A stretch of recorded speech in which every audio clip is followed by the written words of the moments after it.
자, 이번 시간에는 334페이지 11월 22일 거부터 같이 해봅시다. 지난 시간에 이어서 54번 불공유형 계속 연습하겠습니다. 주식회사 포토전자에서 구청 주민센터에 기증할 목적으로 3D 컬러 입체 프린터를 구입하고 전자세금계산서를 발급받았습니다. 대금은 서울은행 보통예금 계좌에서 이체하여 지급했어요. 그러면 혼합분계에서 대변에 보통예금 하시면 되겠습니다. 기부금으로 회계 처리한다. 자, 구청에다가 프린터를 구입해가지고 기증했습니다. 그러니까 기부금 맞죠? 자, 그러면은 자, 메인 매출 전표 날짜 11월 22일로 바꾸시고, 기부금이라는 것은 사업과 무관한 지출입니다. 그렇기 때문에 54번 불공유형으로 우리가 유형을 선택해야 됩니다. 메인 매출 전표 11월 22일은 유형이 54가 돼요. 불공 매입.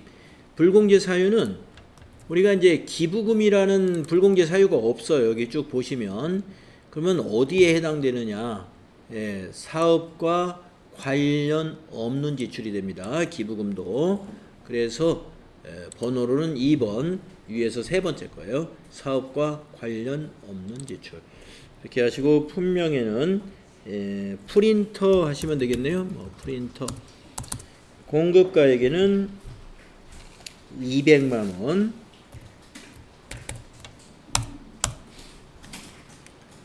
거래처는 포토전자.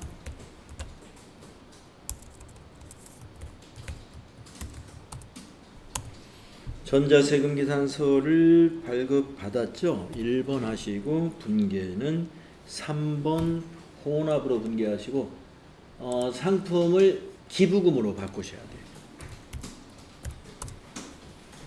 돼요. 933번 기부금이 되고요. 기부금에 이제 여기 부가세까지 포함해서 비용 처리가 되죠.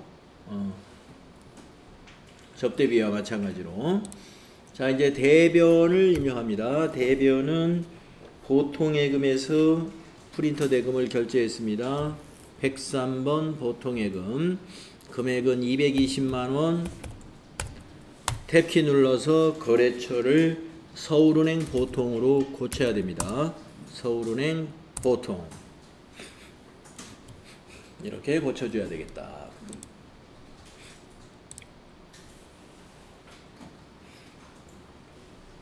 다음은 11월 23일 거래 보도록 하겠습니다. 면세 사업에 사용할 문구용품을 행복문구에서 구입하고 종이 세금 계산서를 발급받았습니다. 면세 사업에 사용할 문구용품을 행복문구에서 구입하고 세금계산서 받았다는 거예요. 종이 세금계산서. 또 대금은 전액 현금으로 지급했습니다. 현금 문계하시면 되겠고요. 소모품비로 회계 처리를 하고 면세 사업을 겸업하고 있다고 가정하자 이겁니다. 자, 우리 회사가 과세 사업과 면세 사업을 겸업하고 있는데 이번에 10만원어치 문구용품을 구입했는데 이 문구용품은 모두가 다 면세 사업에 쓸 소모품이래요.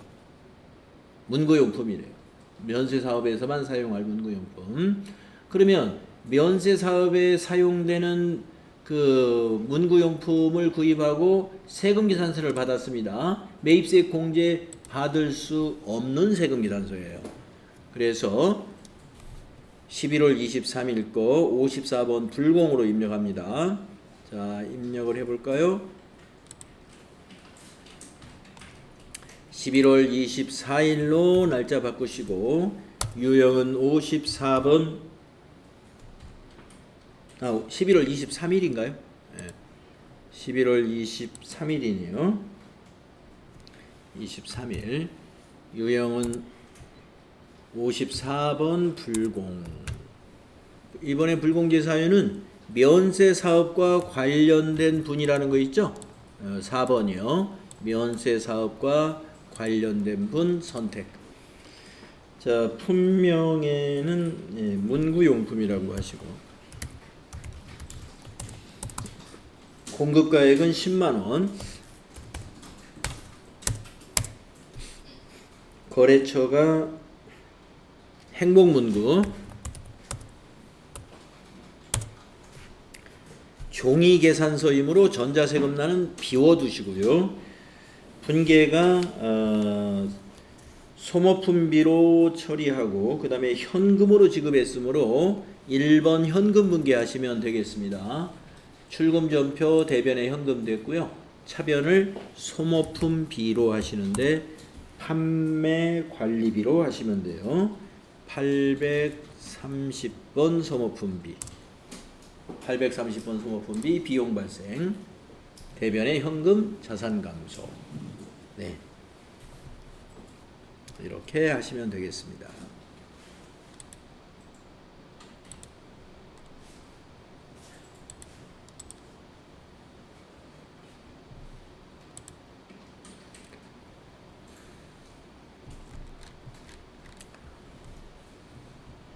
다음은 24일 거 보겠습니다.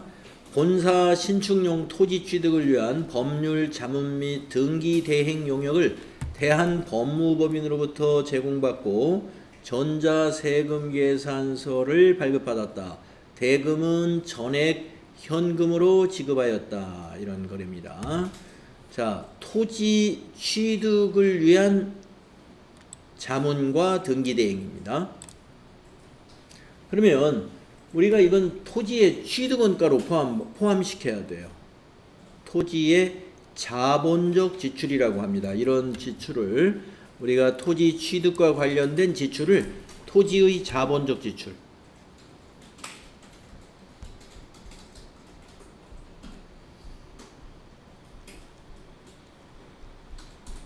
매입세액을 공제받을 수 없어요.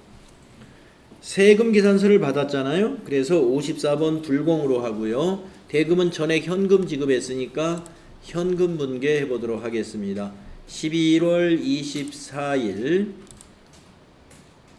24일로 날짜 수정하시고 유형은 54번 불공, 불공제 사유는 0번에 있는 토지의 자본적 지출, 품명은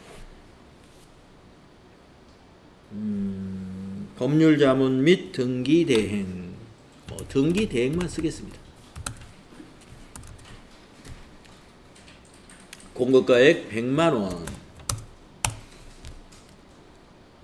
거래처는 대한법무법인, 전자세금계산서를 받았으므로 1번, 현금으로 지급했으므로 분계는 1번, 현금 분계. 그러면 출금전표 되었죠. 출금전표 차변에 뭐가 되죠? 차변에 토지가 돼야 되죠. 차변에 토지의 자본적 지출입니다. 그래서 토지 자산 증가 110만원, 대변에 현금이 110만원 자산 감소 되겠습니다. 토지의 자본적 지출. 자, 이렇게 우리가 지금 그 54번 불공 유형을 모두 아마 8가지를 해봤나 봐요. 이 중에 여러 가지가 있었죠. 불공제 사유가 방금 한 것은 토지의 자본적 지출, 조금 전에 것은 면세 사업에 사용되는 것, 그 다음에는 사업과 관계없는 지출, 그 다음에는 비영업용 소형 승용차 구입 및 유지에 관련된 것들, 그 다음에는 접대비 관련된 거, 이런 것 등이 주로 이 불공 유형으로 해당이 되고요. 여러분이 착오가 없어야 될 것은 불공이라고 하는 유형으로 입력을 유형을 선택하는 것은 반드시 첫째 뭐예요? 세금 계산서. 자료가 세금 계산서야 돼. 자료가 세금 계산서가 아닌 것은 불공이 될 수가 없습니다. 그러면서 세금 계산서를 수취한 거래야 돼. 수취. 발급한 것은 또 역시 불공이 될 수가 없어요. 세금계산서 수취한 거, 그러니까 파랑색 세금계산서예요. 불공이 되려면은요, 예, 파랑색 세금계산서다입니다. 파랑색 세금계산서. 시험에서는 반드시 세금계산서를 그림으로 딱 그려주기 때문에 예, 여러분이 판단하기 좋습니다. 파랑색 세금계산서. 첫째 조건이. 그러면서 뭐 해야 돼요? 그건데 공제받을 수 없는 거. 공제받지 못하는 거.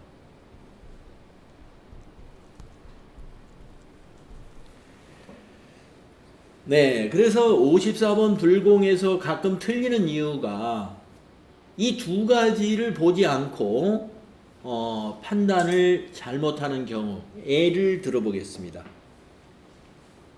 예를 들어보면은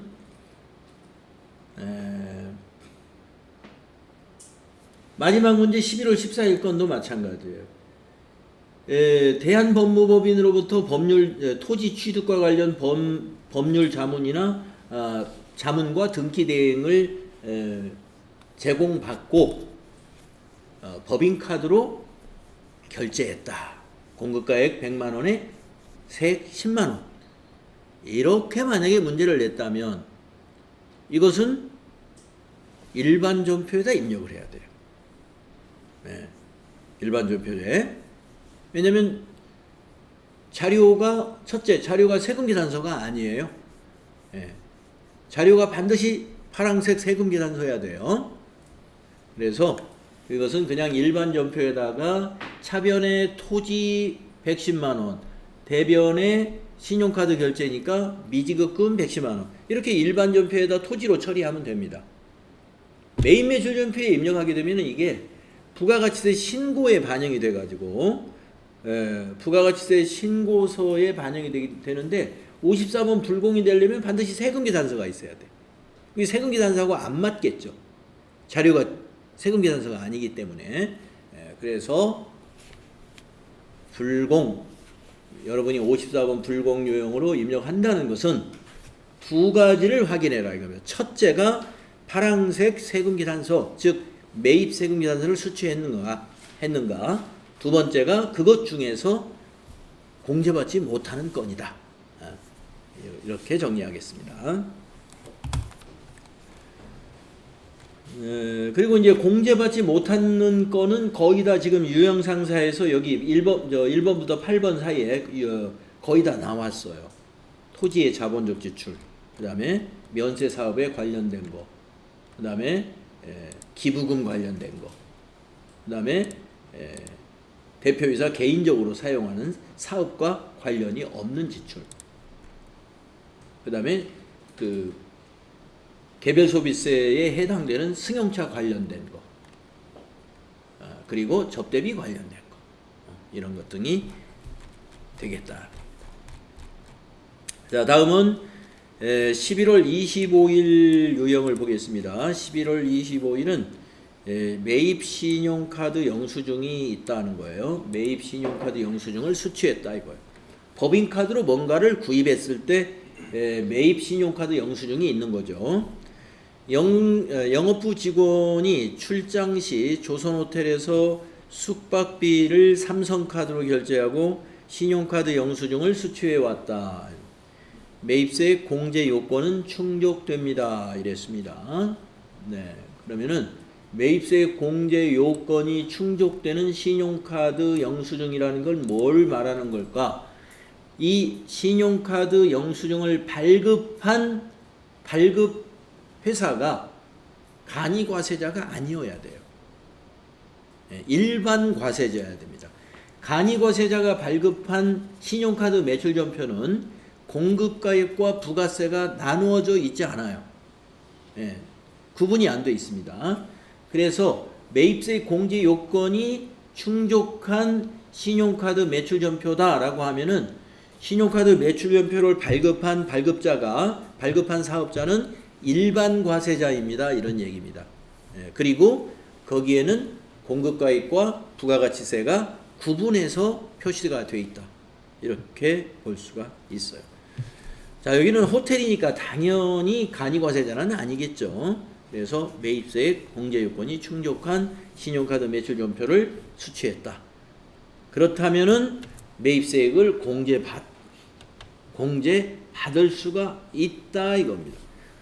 그래서 이 신용카드나 현금 영수증은요, 이 매입세 공제를 받으려면은 공제 요건을 갖춰야 돼요.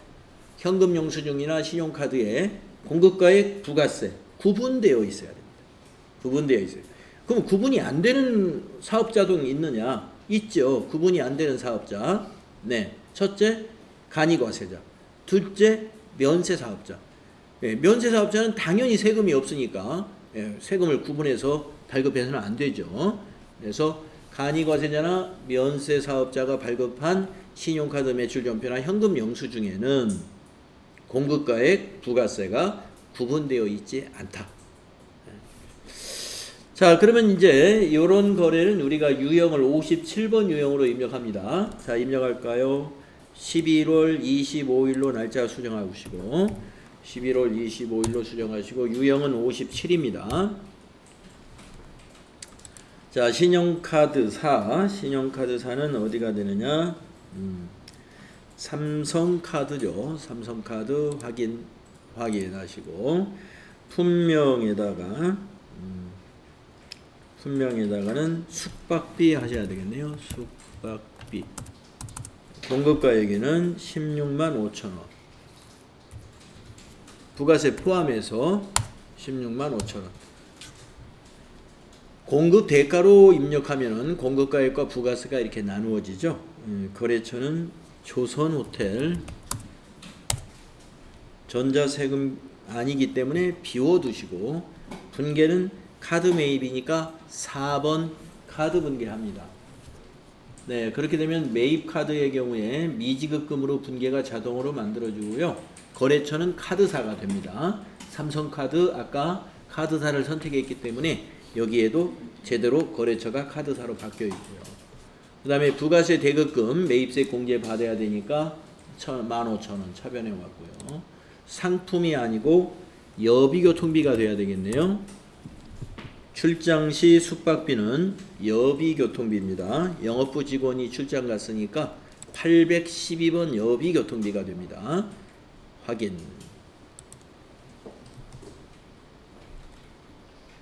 판매관리비 여비교통비가 된다.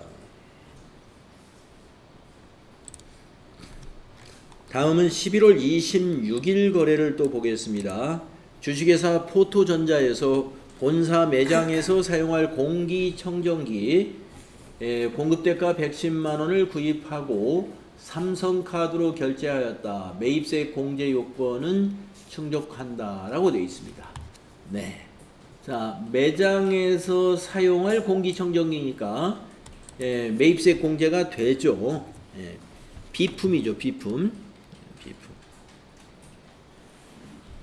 자, 그러면 11월 26일로 입력하겠습니다. 자, 11월 26일로 날짜 바꾸시고 유형은 57번 카드과세. 카드사 선택하셔가지고 삼성카드 확인. 품명에는 공기청정기 이렇게 입력하시고요. 공급가액에는 공급대가 합계금액을 입력합니다. 110만원.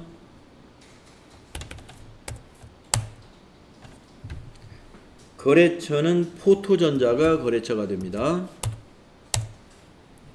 전자세금계산서 발급을 받은 게 아니고 신용카드이기 때문에 비워두시고 분계는 4번 카드 분계 선택을 합니다. 그러면 대변의 미지급금, 대변의 미지급금, 부채 증가, 차변의 부가세 대급금, 자산 증가. 자, 차변에 비품으로 해야죠. 공기청정기는 비품입니다. 비품 212번이 100만원. 네. 57번 카드과세 매입. 신용카드 매출전표를 발급받았고 매입세 공제가 되는 건 57번입니다. 자, 그러면은 이제 매입 유형을 다 연습했나 봐요. 여기서 끝난 거 보니까. 그래서 매입 유형을 정리하면은 처음에 51번 유형 연습했었고, 그 다음에 53번 연습했었고, 그 다음에 54번 연습했었고, 방금 57번 유형 연습했습니다. 자, 51번은 세금계산서 수취한 매입 세금계산서 중에서 공제 가능한 거. 53번은 계산서 수취한 거래. 54번은 세금계산서 수취한 거래 중에서 매입세 공제 못 받는 거. 57번은 신용카드 매출전표 수취한 것 중에서 매입세 공제 되는 것. 네, 이렇게 되겠습니다. 다음은 이제 부가가치세 그 관련된 개념 과목을 정리하는 분계가 필요하죠. 과세기간 종료일마다 정리를 합니다.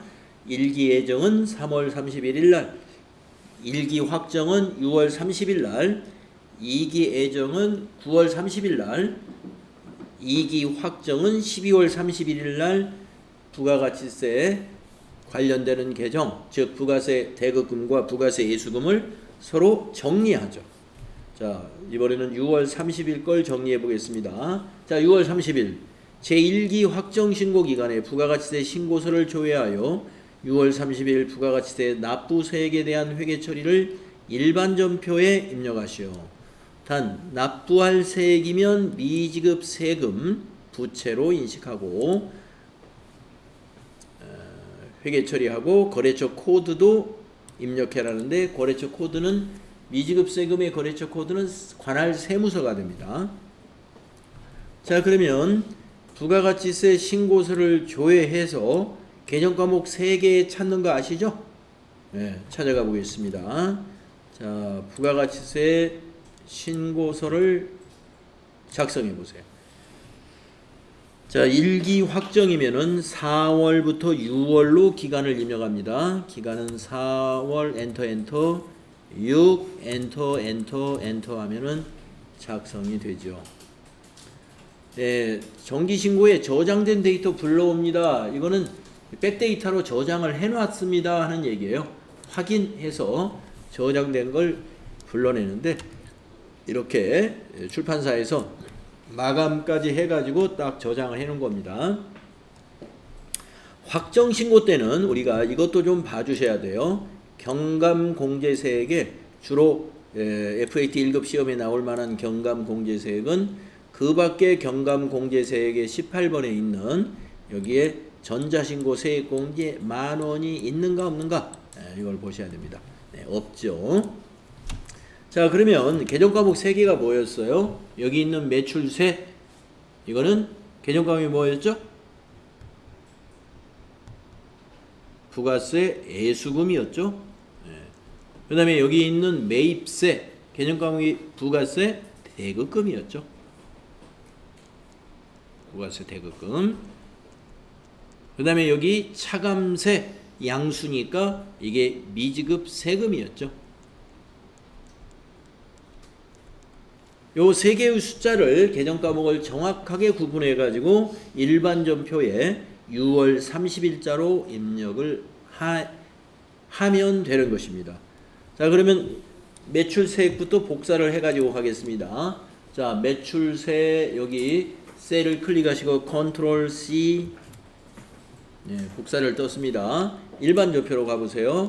일반전표 입력하셔 가지고 6월 30일 입력합니다. 6월 30일. 자, 3번이 차변이죠. 자, 왜 차변을 입력하느냐면 우리가 지금 가져온 게 복사 떠온 게 부가세 예수금을 떠왔죠. 부가세 예수금은 우리가 매입 매출 전표 입력할 때는 계속 대변에 부채 증가 계속 거기다 축적을 해 왔었죠. 정리할 때는 차변에다가 합계를 쫙 정리해 버리는 거예요. 그래야 없어져요. 부가세, 말하자면 부가세 예수금을 없애주는 작업이다 이거예요. 정리하는 작업. 그래서 차변에 부가세 예수금이 됩니다. 거래처 적용은 생략해도 좋겠습니다. 네, 그래서 차변에다가 컨트롤 V에서 이제 입력을 해주고, 자, 엔터 친 다음에 대변에다가 아예 개정 과목을 바꿔놓고 가겠습니다. 대변은 부가세 대급금. 그동안 우리가 메인 매출 전표 입력할 때 부가세 대급금은 자산으로서 차변에다가 계속 증가해 왔었습니다. 정리할 때는 차변에다가 합계를 정리해버리면 그동안 쌓아놓은 부가세 대급금이 다 없어지는 거예요. 네, 없애주는 거예요. 자, 그래서 부가세 신고서에 가가지고 여기 매입세 있는 250만 원을 컨트롤 C 복사해서 일반 전표에 와서 컨트롤 V 하시면 돼요. 뭐 숫자가 간단하면은 굳이 뭐 복사 안 해와도 상관없습니다. 그냥 입력하는 게 더 빠르면 그냥 입력하시고, 숫자가 좀 복잡하고 길면은요, 적었다가 옮겨 적고 막 하다 보면 오타가 나가지고 잘못하면 오류를 일으켜요. 그래서 복사 붙여넣기를 권장하는 겁니다. 자, 그러면 밑에 여기 지금 차액으로 나오는 게 바로 납부할 세액일 거예요. 8581000. 그것은 복사 안 해놓고 직접 한번 입력하죠. 자, 납부할 세액은 부채니까 대변에다가 미지급 세금이죠. 미지급 금이 아니라 그 바로 밑에 있는 미지급 세금 261번입니다. 그런데 미지급 세금은 거래처 코드를 넣으라고 그랬죠. 그래서 코드 안에다가 세무 해보시면은 세무가 들어있는 거래처 중에 세무서가 있단 말이에요. 예. 여러분이 시험 볼 때 세무서 거래처 코드가 뭐 서대문 세무서도 있고 용산 세무서도 있다. 이럴 때는 이제 여기서 고를 수가 없고 회사 등록에 가가지고 우리 관할 세무서가 어딘지를 보고 나서 나중에 골라주시면 되고, 거래처 코드에서 세무 해가지고 엔터 해봤더니 세무서가 딱 하나예요. 서대문 세무서. 그러면 저기가 우리 관할 세무서구나, 이렇게 아시면 되겠습니다. 자, 그러면 틀림없이 맞아요. 자, 서대문 세무서 확인하시면 되겠습니다. 그리고 대변에다가 8581 플러스 이렇게 입력하시면 6월 30일에 일반 전표의 부가세 정리분계를 제대로 한 것이죠. 다음은 이제 7월 25일은 무슨 날이냐면은 부가세 정리분계 한 날로부터 다음 달 25일이 되는 날이죠. 다음 달 25일은 부가세를 납부해야 되는 날입니다. 신고서를 제출하고, 관할 세무서에 부가가치세 신고서를 제출하고 납부하는 날이 바로 뭐예요? 과세기간 종료일 다음 달 25일이에요. 그래서 7월 25일 날 납부했다는 내용이 나오겠죠. 네, 제1기 부가가치세 확정신고 납부세액 8581000원을 서울은행 보통예금 계좌에서 이체하였다. 즉 납부했다는 얘기입니다. 거래처 코드도 입력하라. 자, 그러면 보통예금과 미지급세금 분계를 하면 되는 것이죠. 아까 납부할 세액은 미지급세금이었고요. 보통예금은 대변에 가서 감소하면 되겠습니다. 자, 7월 25일 거 날짜 고치시고 이것도 일반 전표에 입력합니다. 7월 25일 일반 전표입니다. 차변의 미지급세금 부채 감소 261번이고 거래처 코드는 서대문 세무서였죠. 31112 서대문 세무서. 금액은 8581 플러스, 그리고 두 번째 줄의 대변은 보통예금 103번, 은행은 계속 서울은행이죠. 서울은행 보통 8581 플러스. 네. 자, 이렇게 해서 우리가 말이죠.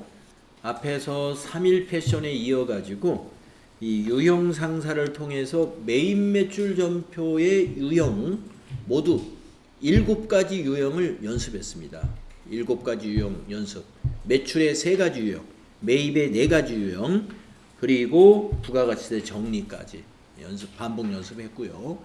이제는 이제 여러분들이 어느 정도 이제 메인 매출 문제 나오면 자신이 있구나. 자신이 좀 생기시죠? 다음은 이제 결산을 또 연습해 보겠습니다. 지난번에 그 3일 패션 할 때는 결산 문제가 5개인가 6개 너무 조금 나왔어요. 그래서 연습을 많이 못 했는데 유형 상사는 보니까 수동 결산 8가지, 자동 결산 6가지 해가지고 문제를 좀 많이 내놔 가지고요. 연습을 좀 많이 할 것 같고, 하지만 실제 시험에서는 이렇게 수동 결산 8가지, 자동 결산 5가지, 6가지가 나오느냐? 안 나옵니다. 하나씩 나와요. 수동 결산 하나, 자동 결산 하나, 이렇게. 뭐 시험은 제한 시간이 짧기 때문에 문제를 여러 개 내진 않아요. 1개 정도 나옵니다. 자, 그러면 결산 어떤 게 나올 줄 모르니까 우리가 수동 결산은 어떠한 사항을 수동 결산하는 것이다 라고 했잖아요. 그걸 다 알고 있어야 돼요. 그 중에서 하나가 나오는 거니까. 그 중에서 하나가. 하지만 여러분이 나중에 이제 뒤에서 이제 그 기출문제 또 모의고사 이런 걸 풀어보면 아시겠지만 그래도 반복적으로 나오는 것이 있어요. 빈도가 좀 높은 거. 그거는 역시 나올 확률이 높다 이겁니다. 기출문제를 딱 봤을 때 결산 문제로 항상 이게 안 빠지고 나온다? 계속 나온다는 거죠. 그거는 계속. 빈도가 높은 것을 더 확실하게 알아주시면 되겠어요. 자, 그러면 수동결산, 시험에서도 이렇게 수동결산, 그 다음에 자동결산 딱 구분해서 문제를 줍니다. 문제를. 자, 그러면 수동결산 1번 보겠습니다. 23년 9월 1일에 화재보험을 가입하고 1년분 보험료 60만 원을 지급했습니다. 결산일에 기간 미경과분에 대하여 정리분계를 하시오. 월알로 계산하시오.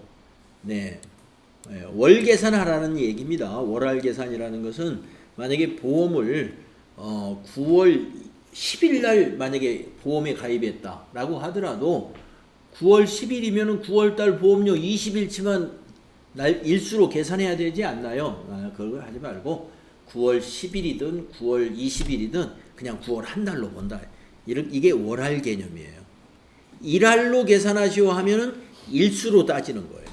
1년 365일이나 366일을 분모로 해서 경과기간이나 미경과기간을 일수로 세워가지고 분자로 놓고 그렇게 계산하는 걸 우리가 일할 계산한다 그러고, 월할 계산은 무조건 9월 1일이든 9월 10일이든 9월 20일이든 그냥 9월 한 달로 보는 거.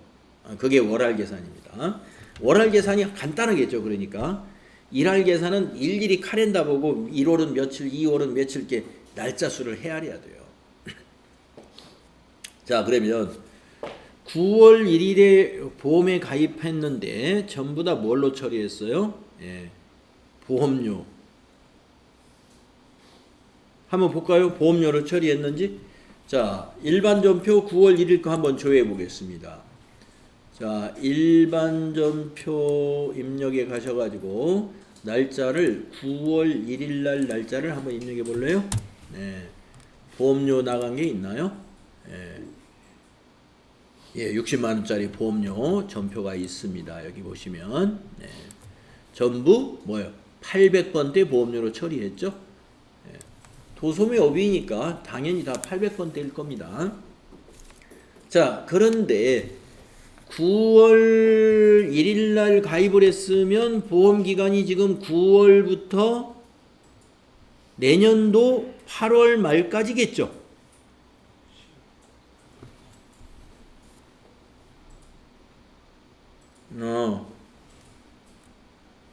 이상하네요. 네. 자, 9월 1일 날 보험료 처리를 했는데 문제는 뭐 이렇게 내는 경우는 거의 없는데요. 9월 1일 날 보험료 처리를 했는데 보험 기간은 10월 1일부터 한 달이 뒤로 밀렸네요. 네. 뭐 아마 실제 시험에서 이런 적은 없을 거예요. 보험료는 대개 오늘 보험료 내면 그날부터 보험이 적용돼요. 대개가. 그래서 이거는 아마 약간 어떤 교재 미스일 수가 있어요. 교재 좀 미스. 자, 그러면 그냥 요거 기준으로 우리는 할까요? 그러면 요거 기준으로. 자, 보험료 기간은 10월 1일부터 9월 30일이다. 이렇게 말했어요. 그러면은 비용 처리를 몇 개월치만 하고 몇 개월치는 안 해야 되느냐? 9개월치는 안 해야죠. 그러면 이 9개월치를 왜 안 하냐면은 이건 24년도에 해당되는 보험료이기 때문에 60만 원 중에서 곱하기 9 나누기 12 해가지고 미경과 보험료라는 걸 계산할 줄 알아야 돼요. 미경과 보험료. 이것을 자산으로 잡고 비용에서 취소시켜주는 수동결산이 필요한 거예요. 그래서 이제 계산기를 딱 잡고 60만 원 곱하기 9 나누기 12 한단 말이죠. 45만 원이 나오네요. 이 45만 원을 우리가 가리켜서 미경과 보험료라고 합니다. 미경과 보험료. 자, 그러면 미경과 보험료를 어떻게 해야 돼요? 차기로 이연시켜야죠. 그래서 이걸 비용의 이연에 대한 문제를 낸 거예요. 비용의 이연.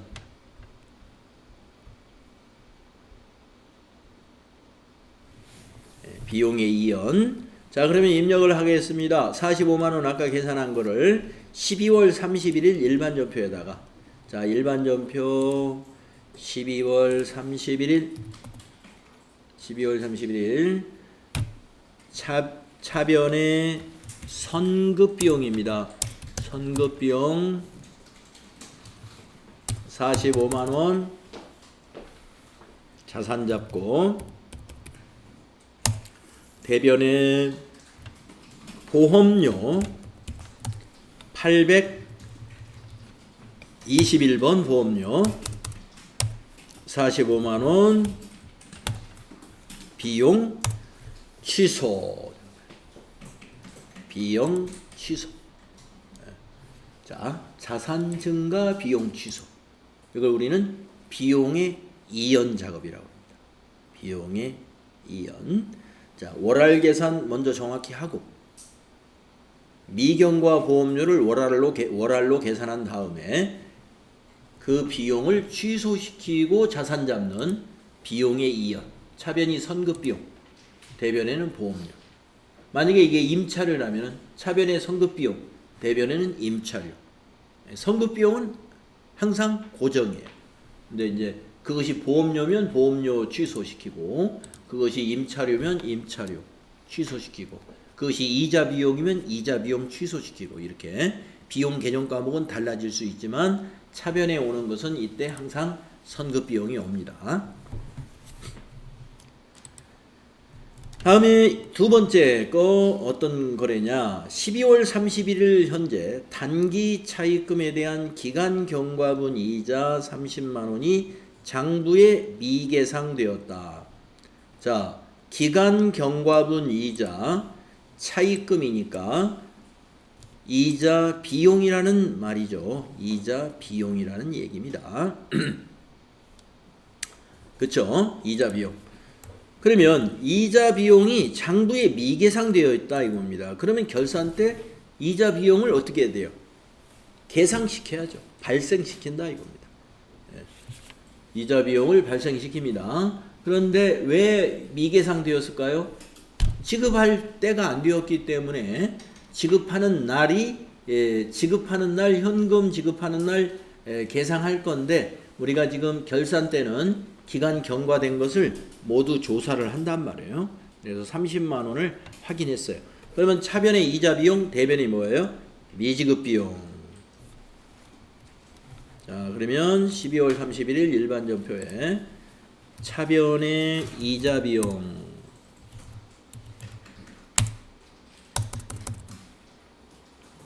30만 원이죠.